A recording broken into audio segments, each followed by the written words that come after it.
항봉섬 평전이라고 제가 한번 소개를 해드린 적이 있습니다. 이 76년 동안 이 중국 조선족의 역사와 생활을 기록하신 연변일보에서 이 사진기사 출신입니다.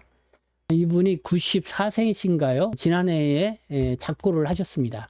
작고하시고 나서 나중에 이 평전을 이렇게 후손에 의해서 내게 됐는데, 거기에 보면은 이렇게 사진이 게재가 되어 있고,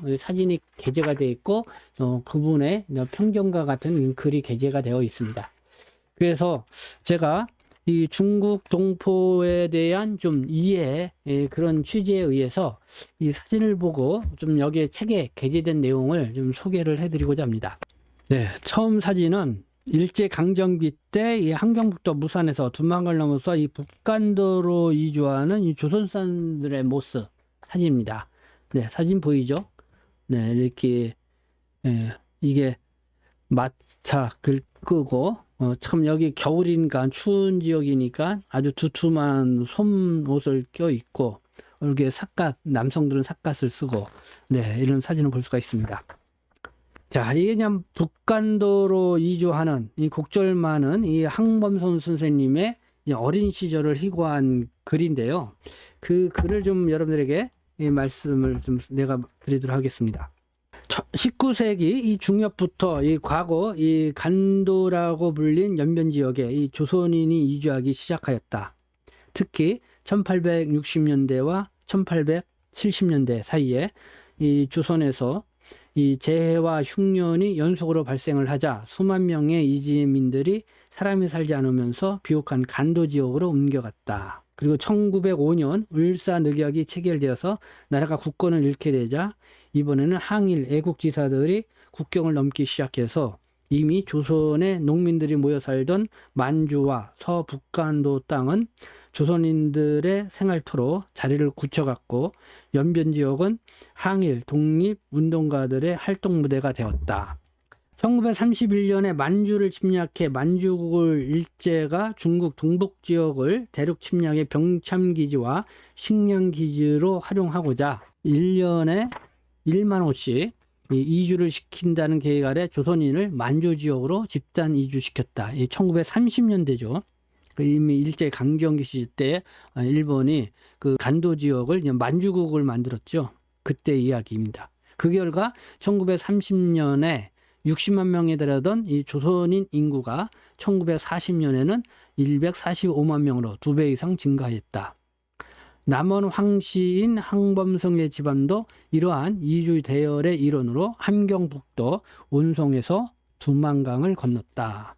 네, 이렇게 하면서 이 항범선 선생님이 이 함경도에서 살다가 가족이 만주 지역으로 이주하게 됐던 배경을 이렇게 소개를 하고 있습니다. 자, 또 요거는 참 저도 이 사진을 보고 참 특별하다, 참 놀란 사진입니다.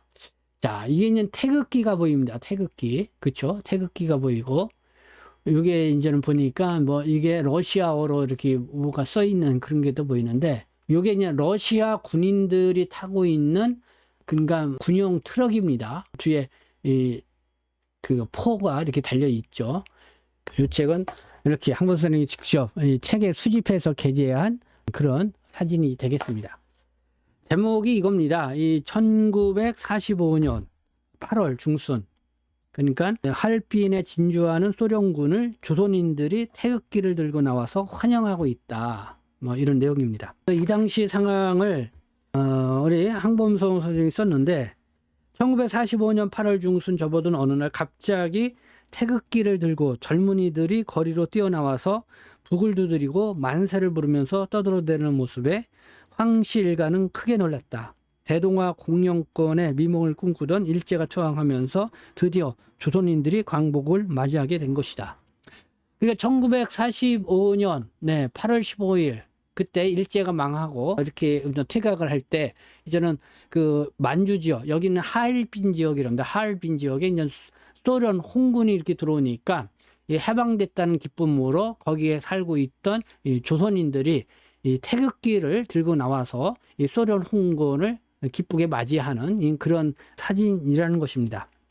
참 이 사진을 보고 그 당시에 정말 이 조선 그 만주 지역, 이 하얼빈이라든가 이 지역에 살았던 우리 조선 동포들이 그때는 다 이렇게 태극기를 들고 같은 어떤 정체성을 갖고 있었다라는 것을 이 사진 한 장으로 보여주는 것 같습니다. 여기에 보면은 이 홍범선 선생님 어린 시절, 이때 어린 시절이죠. 나이가 15살입니다. 이때 이제는 만주국의 수도가 이제 신경이었다고 하는데 이 기차역 광장에서요. 이 당시에 이제는 분위기를 이렇게 얘기합니다.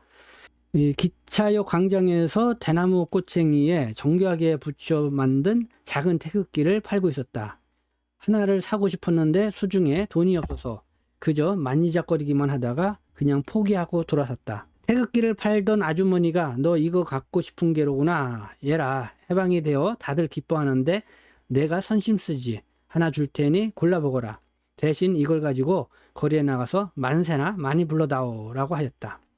그래서 범송은 그 말이 떨어지기가 바쁘게 하나 골라가지고 거리를 뛰어나갔다. 어쨌든 1945년 8월 15일 이렇게 하얼빈으로 들어와 있는 이 소련군을 해방을 맞이하면서 태극기를 맞이하고 들고 나와서 맞이하는 이 조선인들의 모습, 그리고 만주국의 그때 당시 수도였던 이 신경에서 이 15살 된 이 항범선 선생이 역시 길거리에서 그때 막 태극기를 파는 사람들이 있었던 것 같아요. 돈이 없어서 못 사는데 그 아주머니인가 누군가가 해방도 됐으니 좋다 하면서 태극기를 그냥 공짜로 주니까 그거를 들고 만세를 부르면서 이렇게 기뻐했던 그런 순간들을 이렇게 기록했던 그런 책입니다. 그래서 이 항범성 편지는 이런 중국 이 조선족 이 촬영예술의 선도자이시면서 어떤 연변일보의 사진기자 이렇게 하면 76년 동안 중국 조선족의 삶을 기록해 왔다 사진으로. 근데 이 평전은 사실 중국에서는 발간이 안 되고 최근에 한국에서 발간이 됐습니다.